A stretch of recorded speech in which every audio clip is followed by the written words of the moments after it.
Hello, everyone. I'm Karen with Mended Hearts.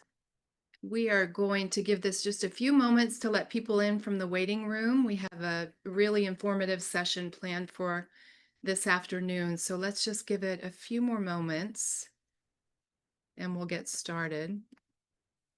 Okay, it looks like it's slowing down, so I think we'll get started. So welcome, everyone.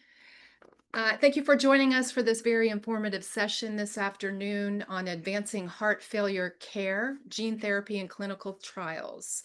Just a little bit of housekeeping before we get into the full program. All attendees are in listen-only mode. We will not be able to answer any questions related to your specific medical condition. Please type your questions into the Q&A box so we can answer them at the end of the presentation. This webinar is being recorded and will be available on the Mended Hearts Incorporated website, which is www.mendedhearts.org, and our YouTube channel. And this webinar is brought to you by the Mended Hearts with support from Ask Bio. And our speaker this afternoon is Dr. Mustafa Ahmed. He's a professor of medicine and section chief of heart failure at the University of Florida. He cares for patients across the spectrum of heart failure with a focus on advanced heart failure, left ventricular assist devices, and transplantation. He attended Johns Hopkins for his undergraduate studies and then obtained his medical degree from his native state at the West Virginia University School of Medicine. He completed his medicine residency at Thomas Jefferson University, followed by cardiology fellowship, and subsequently advanced heart failure and transplant fellowships at the University of Florida. Dr. Ahmed has always had a passion for cell and gene therapy, and during his fellowships, he's served as an NIH cardiovascular cell therapy research network training scholar. He has gone on to lead multiple cell and gene therapy trials at the University of Florida, where he was recently named director of the Center for Regenerative Medicine. So welcome, Dr. Ahmed. Thank you so much, Karen. Really appreciate the opportunity to chat with everybody. And can everybody see my slides? Karen, does it look Yes. like my slides are showing up? Yeah. Great, Yeah. It looks great. great. Mhm. So wonderful. Really looking forward to chatting about something that we have a lot of passion for, and that is heart failure care and specifically gene therapies and clinical trials. So we'll kind of jump right into this. So just a quick frame up of, what is heart failure? What is it that we're talking about? So this is a clinical syndrome. I know a lot of you are familiar with it, but if anyone isn't, it's essentially a clinical syndrome where we have symptoms and exam features that are consistent of congestion, meaning we're full up of fluid, or low output, meaning we're not getting good blood flow to the rest of the body. And that tends to manifest itself as having shortness of breath, an inability to lay flat because that fluid gets redistributed into the lungs, getting swelling of the legs, gaining weight, and just feeling really tired. And there's two major forms. Either we have normal squeezing function and abnormal relaxation. That's called a lot of different things, but most commonly called heart failure with preserved ejection fraction, or HFpEF. Or we have weak squeezing function of the heart, which is heart failure with reduced ejection fraction. And for the purposes of this talk and gene therapy trials and other types of regenerative medicine that we're going to talk about this afternoon, we're going to really focus on this second type, on this heart failure with a reduced ejection fraction, so weak squeezing function of the heart, which is otherwise known as a cardiomyopathy. And this can be caused by a number of different etiologies. Either you have blockages in the arteries, which give the blood supply to the heart, or you don't. That's sort of the easiest way to dichotomize it, and dichotomize into therefore is an ischemic or non-ischemic type of etiology for heart failure.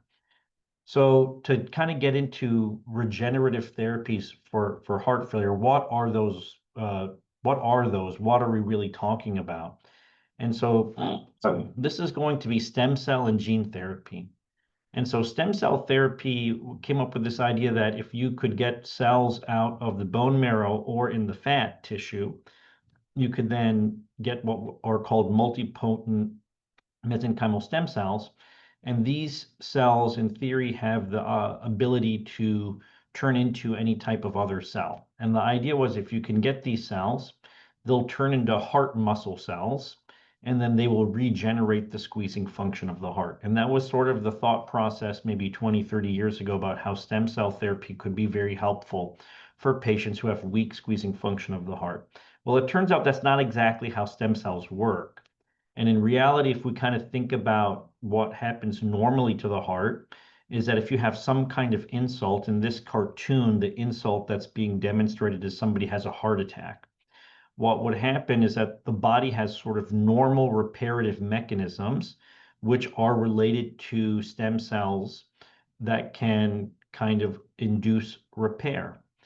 And what we are doing when we're trying to give stem cell therapy is we're kind of trying to turn back on the body's sort of reparative mechanisms and kind of juice up this, what we call endogenous cardiac healing, because that sort of gets less effective as we age and gets less effective when we have chronic illnesses. And I'm just using this as an example of a couple of studies that looked at giving stem cells. And ultimately, if you give stem cells, you can help people walk a little bit more and maybe feel a little less short of breath based on how they fill out a questionnaire. And so some evidence that it might be kind of helpful. And these are just a number of trials that we've done here at the University of Florida that I've been involved with over the last 10 or 11 years. And you can see there's about 10 trials on here. And we have new NIH and industry trials in development. So it's an area of sort of active research. I'm just going to quickly go through a couple of slides about the most recently completed trial. This is a trial called CardiAmp, and this was presented at the American College of Cardiology earlier this year in March.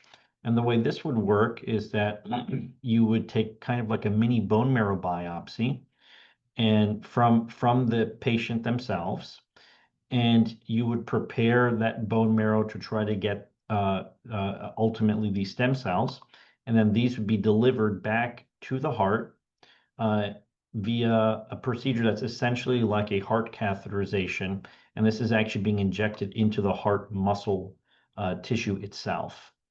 And this study demonstrated that patients who were getting this treatment, there was some evidence that they were less likely to need a heart transplant, less likely to need a left ventricular assist device, which we can think of as a artificial heart, and maybe less likely to be hospitalized for heart failure. It wasn't a truly positive study because this effect was only seen in certain patients, but it allowed us to kind of further this science of regenerative medicine and stem cell therapy in particular. And so if we were to think, again, very big picture, what do we know? We know that stem cell delivery in patients with heart failure is safe. This has been something that's been done for about 2.5 decades now, and it's safe and it's tolerable. We also know that it improves what we can call regional contractile function. And that's just a fancy way of saying that it improves the squeezing function of the heart, and it can cause reverse remodeling. What we mean by that is when patients have heart failure, their heart gets bigger, it dilates as a compensatory mechanism for not being able to squeeze as well as it was able to before. And as we see improvement in the heart function, we also see the heart can kind of shrink down back towards a normal size. And this altogether results in some improvements in functional capacity. Again, this is best demonstrated by how far somebody can walk in 6 minutes, something that's called a 6-minute walk test and is something that is followed in a lot of clinical trials. But there's plenty of things we don't know about stem cell therapy and heart failure. Chief amongst them is we don't know if any of these benefits are durable. We don't know if this causes what we would term a mortality benefit, meaning, okay, the heart functions a little bit better. The heart has come back down to a normal size. People are walking more, but does that help them live longer? Which is a very important question. We also don't know what the dose of these cells is. Different trials have done different preparations. We don't know the ideal delivery method.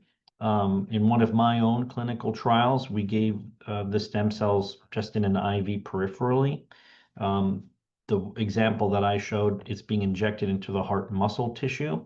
In an example of a gene therapy trial shortly in this presentation, we'll talk about another delivery method. So it's unclear what's the best way to do this. And we also don't know how effective this is when we combine it with other regenerative medicine therapies or other traditional therapies. So there's a lot that we're still trying to learn about stem cell therapy. This is a quick snapshot. If you guys were to go to clinicaltrials.gov, it can help you search clinical trials that are open for any disease condition, and you can look for a specific disease that you might be interested in or you may have been diagnosed with. And presently, as you can see here, there's just under 40 clinical trials worldwide specific to stem cell therapy and heart failure. And so still something that's, very intriguing and might hold promise for the future. But if we were to focus broadly on regenerative medicine, we have stem cell therapy and then we have gene therapy. And I would say that between the two, gene therapy is something that is much more promising and has actually led to some FDA-approved therapies already across different disease states. So gene therapy comes down to basically two types of things we're trying to achieve.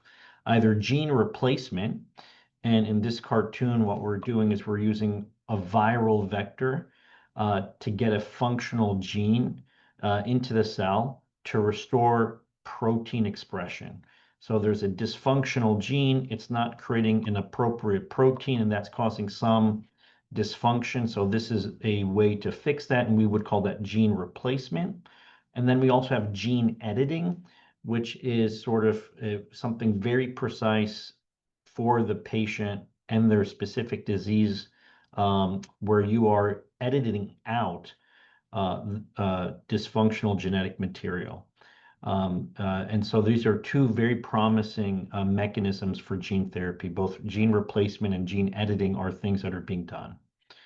And gene therapy, in essence, you're delivering a therapy that's engineered specifically to replace or repair part or all of a gene that is missing or defective.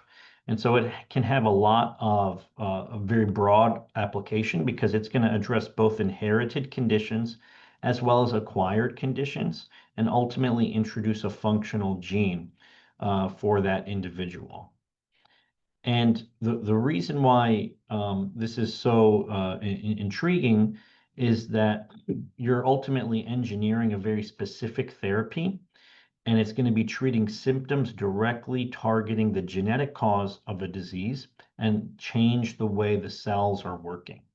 And then separately, this is a one-time therapy because once you can kind of fix that gene and get its function improved, you don't need to do this again. And so this can ultimately be a cure for certain diseases. And this has been the case as an example for something like Duchenne muscular dystrophy. But it holds a lot of promise for other diseases. And it's something that's an area of very active research. Now, when we think about using gene replacement, and using a viral vector, what we're doing is we're taking advantage of the virus's natural ability to infect cells, but using it like in a positive way to deliver therapeutic genetic material directly into the cell. And importantly, these are inactivated viruses, which means it's not going to cause disease. And the viral vector is chosen based on the desired organ target, meaning certain organs and certain cells have an affinity for certain viruses and vice versa. And the one that's the most common is an adeno-associated virus. It's just a little cartoon of it. It's kind of like a common cold.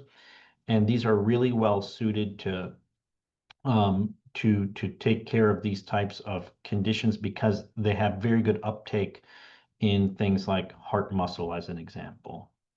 So why, again, would we choose this type of therapy? It's very efficient. It's well suited to target cardiac cells.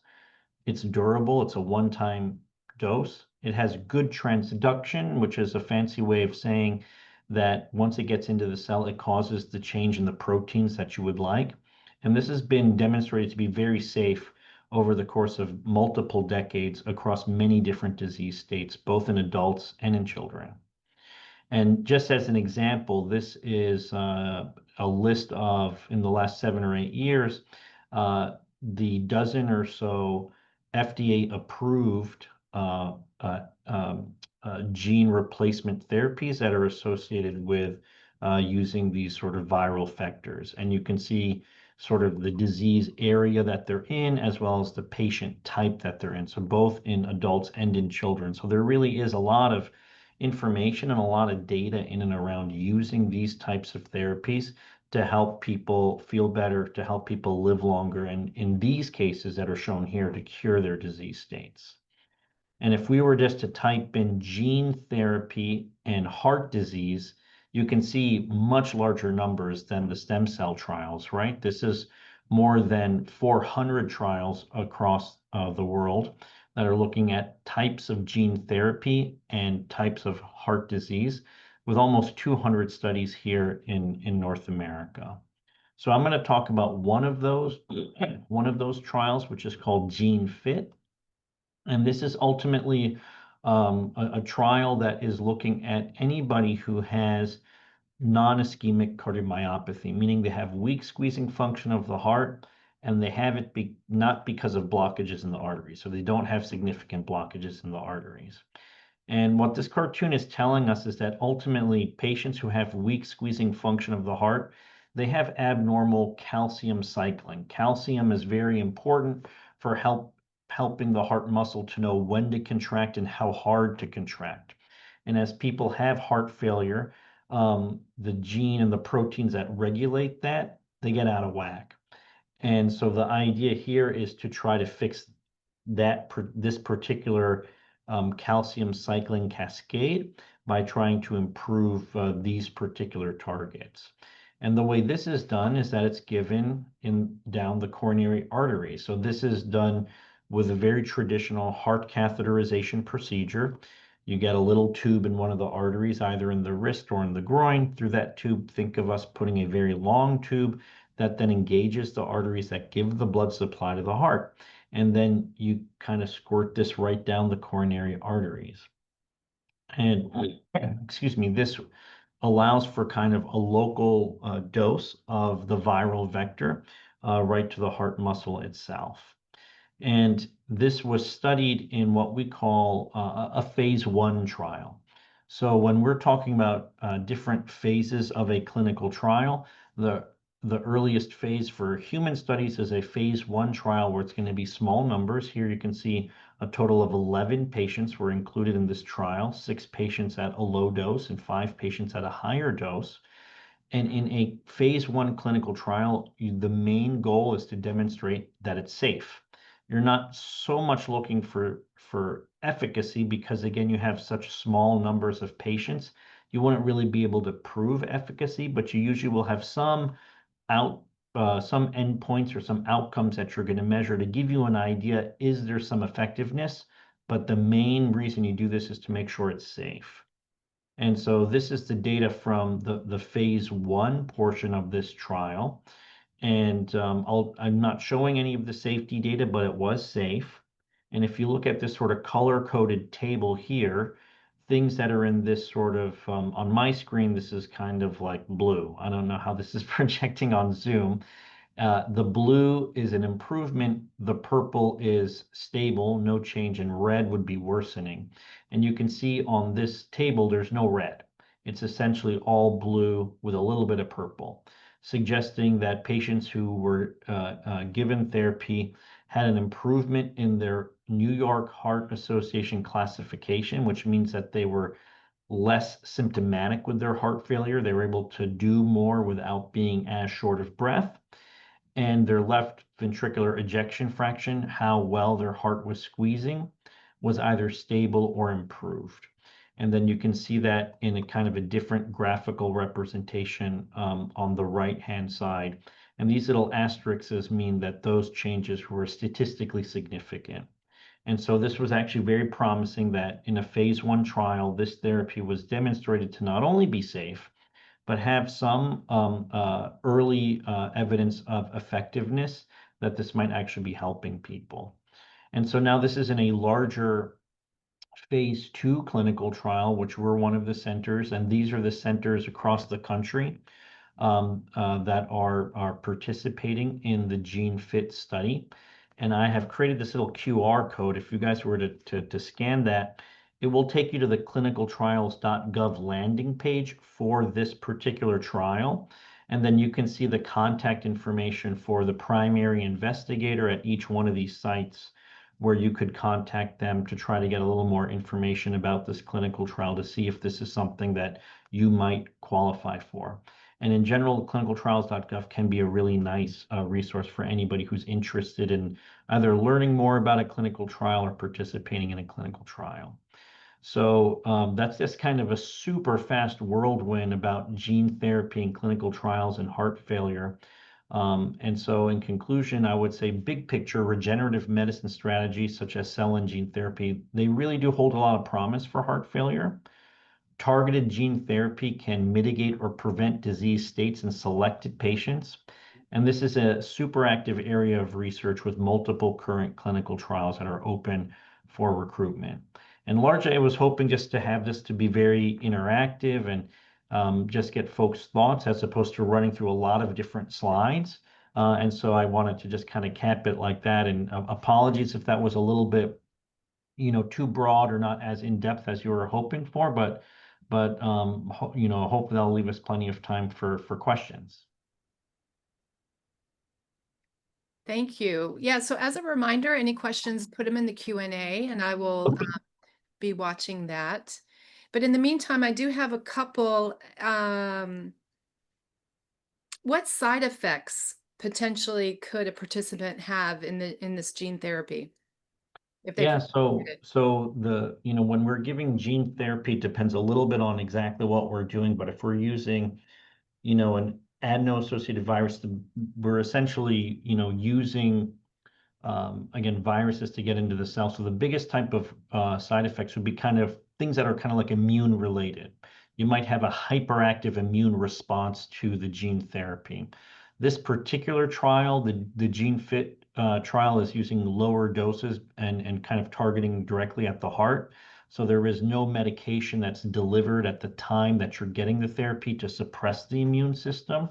Other trials that use different delivery mechanisms or higher doses have required short-term medications to kind of let's say, blunt the immune response.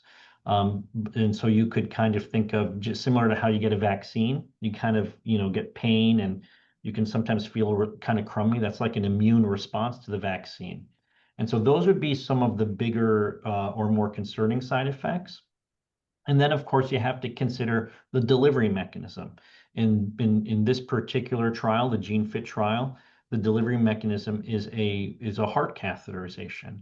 And so while that's a procedure that I do all the time, it is an invasive procedure. So the procedure itself carries a certain amount of risk. Just, getting a tube into the artery, getting that long tube up and engaging the arteries of the heart, and then injecting something into the heart muscle. While again, that's a very routine procedure, it is a procedure that carries risk. And so those are the two sides of the risk equation, the risk of the gene therapy and then the risk of the delivery mechanism and the procedure itself. Okay, and then so participants in the study, will they actually be told whether or not the treatment, the therapy has been beneficial to them? Or is it, So that depends on the trial. This particular trial, this is now in the phase 2 setting.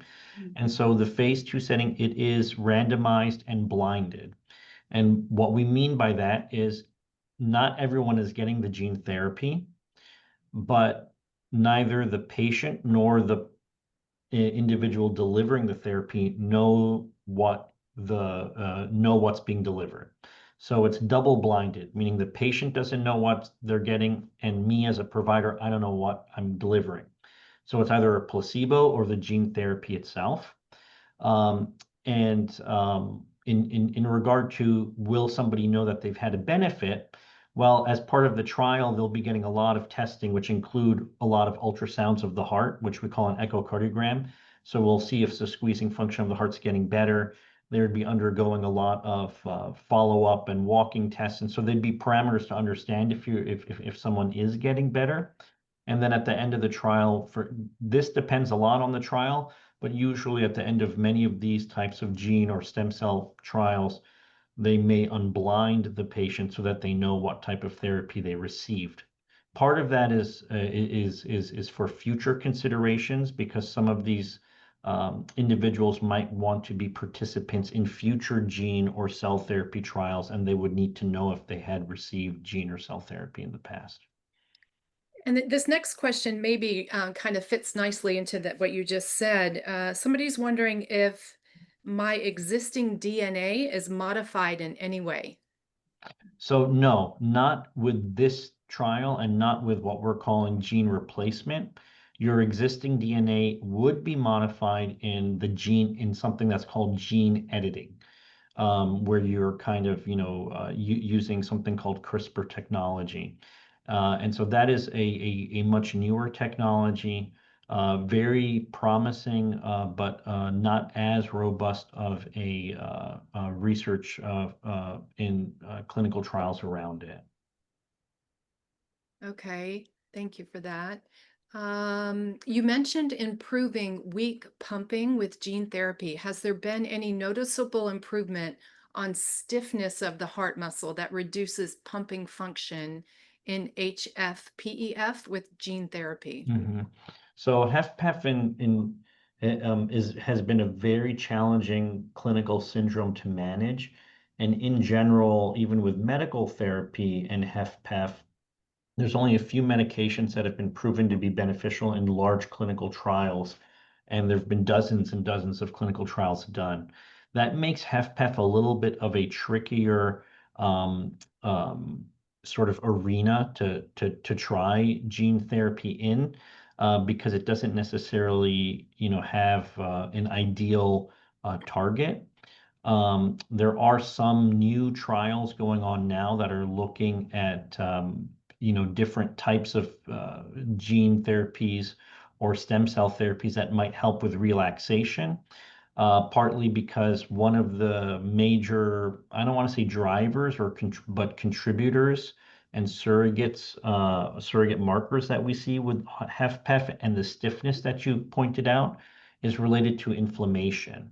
And so there are some trials that are utilizing stem cell and gene therapy that ultimately reduce inflammation for the concept that this would then help with the stiffness of the heart. But HFpEF is a little bit more challenging, and one of the challenging things about HFpEF is that there's a lot of different things that can lead to it, which makes it much more challenging from a gene therapy perspective. But it might be something that would be amenable to stem cell therapy as it relates to targeting the sort of overall inflammatory response that's associated with that syndrome. Thank you. Phil has a comment question. He says, if I understand you, the gene therapy is designed to improve heart function by improving the function of genes in the heart muscle, particularly those involved in calcium pathways. And this does not involve altering an abnormal gene that a patient might have been born with. Yeah, that is absolutely correct, Phil. So what is happening in this context, because this is sort of treating a more broad syndrome of weak squeezing function of the heart related to somebody who hasn't had a heart attack. So this is not a genetic cardiomyopathy. And in this context, what's happening is that the proteins that are involved with this calcium pathway, they're not working so well anymore. And this is just sort of a long-term consequence of the heart failure syndrome. So you're trying to improve the function of the gene that regulates that protein that regulates the calcium cycling. So it is correct. It's not an abnormal gene that someone's born with. This is an acquired condition that results from abnormal protein production. And so but it's a great question because it highlights that gene therapy can be used both for things that are inheritable, where you're born with an abnormal gene, and for things that are develop over time, as in this example. Thank you for that. Mary Beth is wondering if there are any gene treatments for preserved EF type.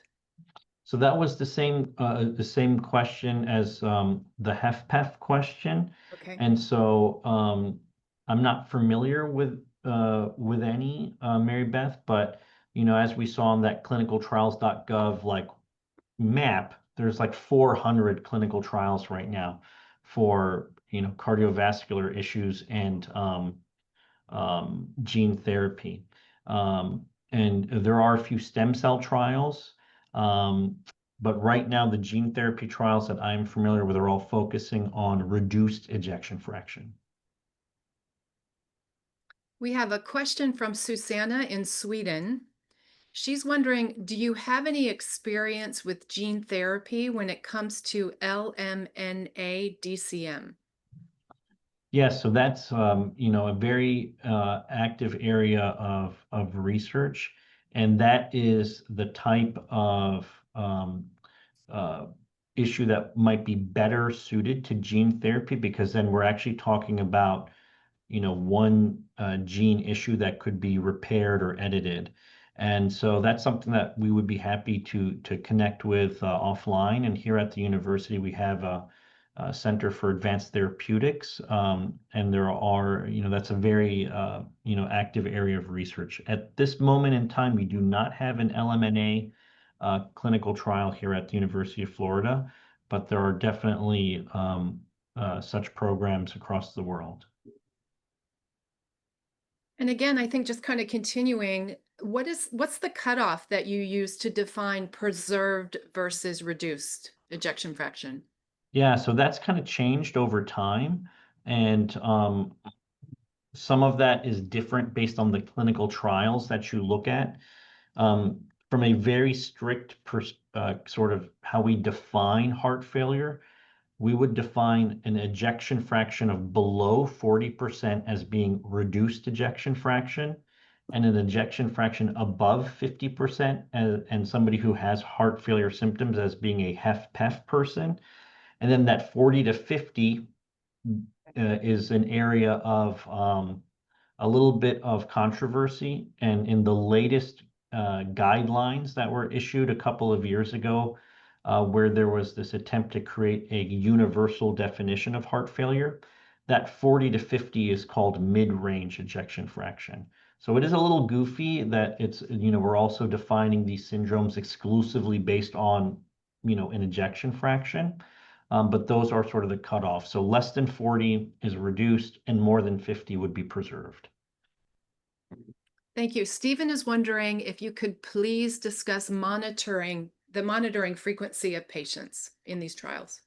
So that depends on the clinical trial itself. And so, excuse me, um, this particular trial is one where patients are brought, they're given the therapy in the cardiac catheterization lab.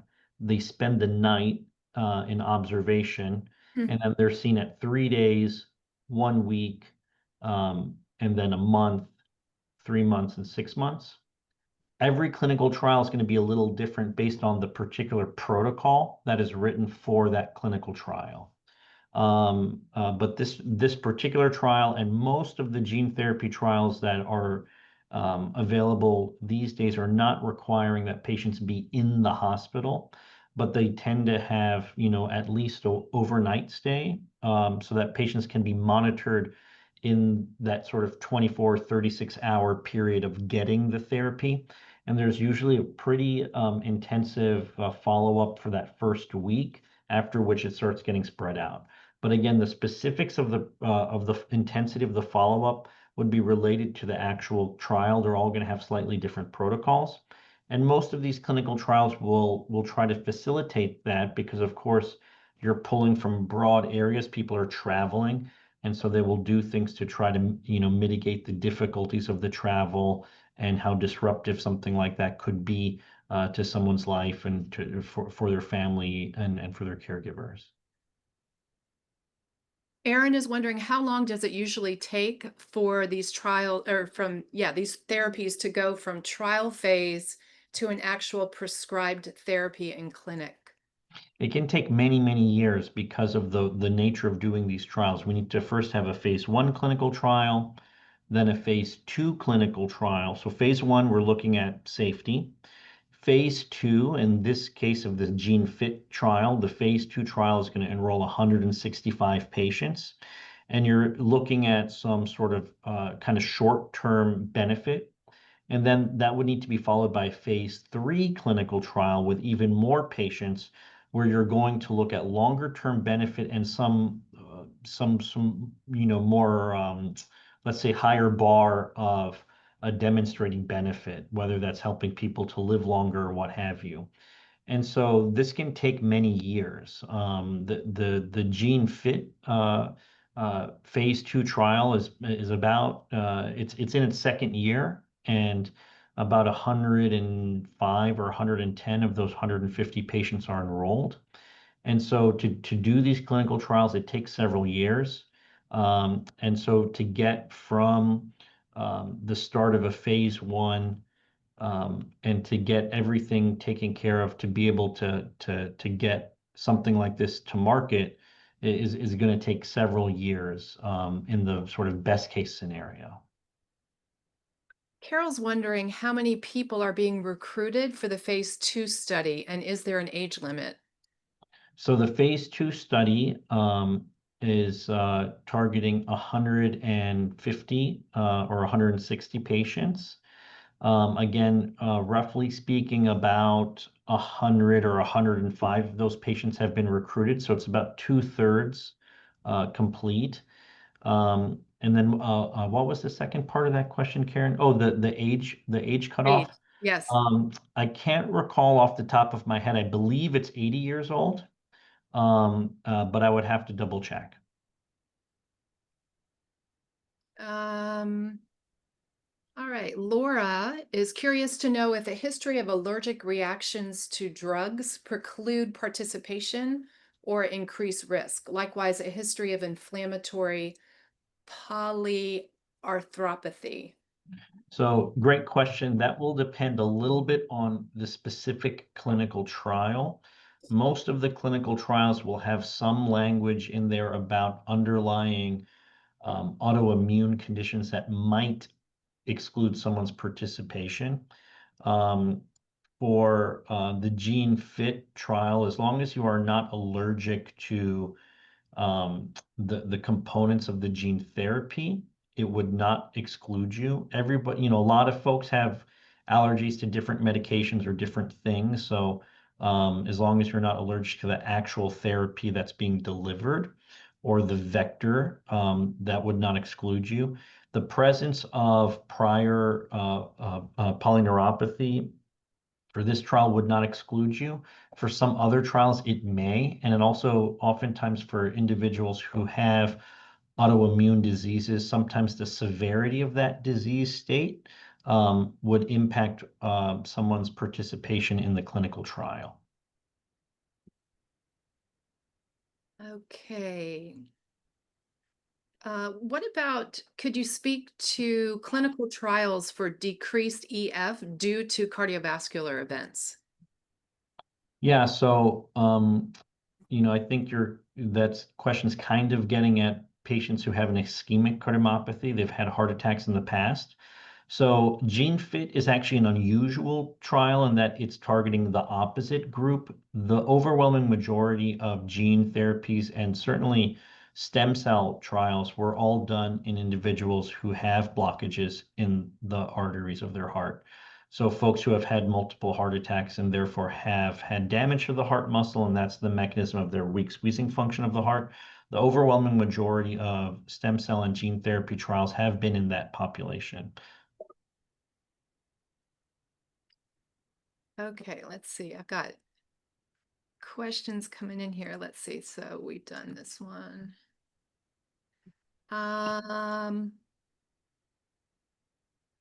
What about, is there any immunosuppression that has to happen?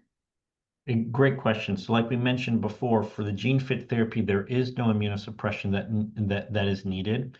In other gene therapy trials, again, depending on the vector they're using, depending on the dose of therapy they're using and the delivery mechanism, some other trials have required immunosuppression to kind of blunt the immune response and mitigate some of those side effects that we'd be concerned about around the time of therapy delivery.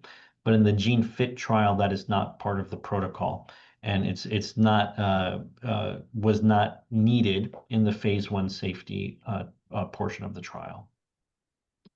Okay. And what about, I think you may have touched on this earlier, so apologies if I'm not connecting the dots, but do I need to have an existing genetic mutation to qualify for gene therapy? So no. So again, the reason why gene therapy is promising is that it in theory can work for patients who have an inherited abnormal genetic condition, like the question about the LMNA genetic cardiomyopathy. But gene fit is a really good example of trying to treat a syndrome where there is no single gene abnormality, and instead you're kind of trying to improve the functionality of a current gene to try to help in this case with calcium cycling. And so that's why gene therapy can be really broadly applicable, at least theoretically, and why a trial like GeneFit can be done. Can this therapy make someone's heart condition worse? So we haven't. It's a great question. And you saw the numbers in that phase one trial, the safety trial. There were only 11 patients, but none of them had any worsening of their heart function. And all clinical trials, as they're recruiting, they'll have something called a DSMB, which is a Data Safety Monitoring Board. And so a DSMB is going to be a group of individuals that are independent and separate from the clinical trial. So they're not biased, right? So like if I'm part of this clinical trial, I cannot also be part of the data safety monitoring board looking at, possible events.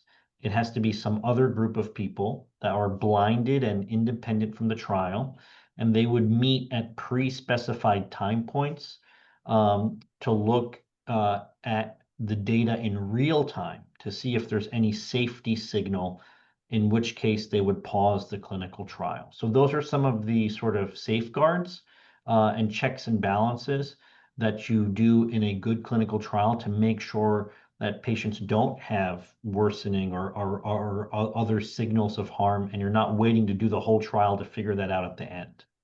But thus far, there has not been any evidence that the gene therapy is causing any harm, and there's some evidence that it's causing a benefit, as one would expect. Okay, looks like I have just one more question. And this one kind of takes us off on a different path, but it's an important question to ask. Is research like this at risk of losing momentum or even being lost entirely due to the reduction of funding from this administration? Yeah, so that's a great question. This particular trial is actually an industry-sponsored clinical trial, meaning the company that makes this product is paying for the trial. The trials that I mentioned earlier with the stem cell therapy, those are NIH funded trials. And yes, these trials are getting a lot harder to do because there's less research dollars available at the NIH. And to be very frank, it is concerning that if we're spending less from a NIH perspective, there's less dollars available to fund research. It's going to be harder and harder to do these types of novel trials, which are, frankly speaking, they're expensive. Giving somebody gene therapy or stem cell therapy is expensive. And so these types of trials are at risk as we lose federal funding, or rather, as the federal funding pool gets smaller. Thank you for that. So I believe we have addressed all of the questions. So thank you everyone so much. Really some great questions, covered a lot of bases. I know I learned a lot. Let me just double check a couple more places to make sure we've got everyone.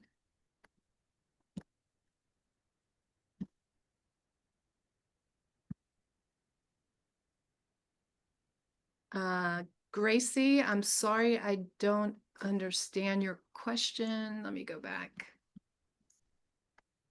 There's a question, I don't know in which chat box this is, but a question about Seamus. I'm sorry, from Seamus, Yes. about having had cardio. So Seamus, you're describing what we call an ischemic cardiomyopathy. And so you would not qualify for this clinical trial, the Gene Fit trial, because it's for individuals who haven't had heart attacks, but you would qualify for other gene therapy trials and other stem cell trials, which would be designed to look at individuals like yourself who have weak squeezing function of the heart because of prior heart attacks. And to your question, all of these clinical trials would want people who are taking medications like Entresto and Jardiance because you want to test this in patients who are taking medications that have been proven to help people with heart failure feel better and live longer. So these are not instead of those medications, but being studied on top of those medications. All righty. Let's see.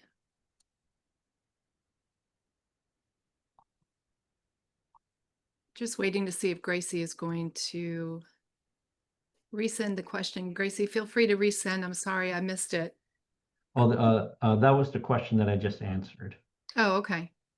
That was it. Thanks. Oh, okay, perfect. So I think we're all caught up. I think that's everything. Dr. Ahmad, thank you so much for your time tonight.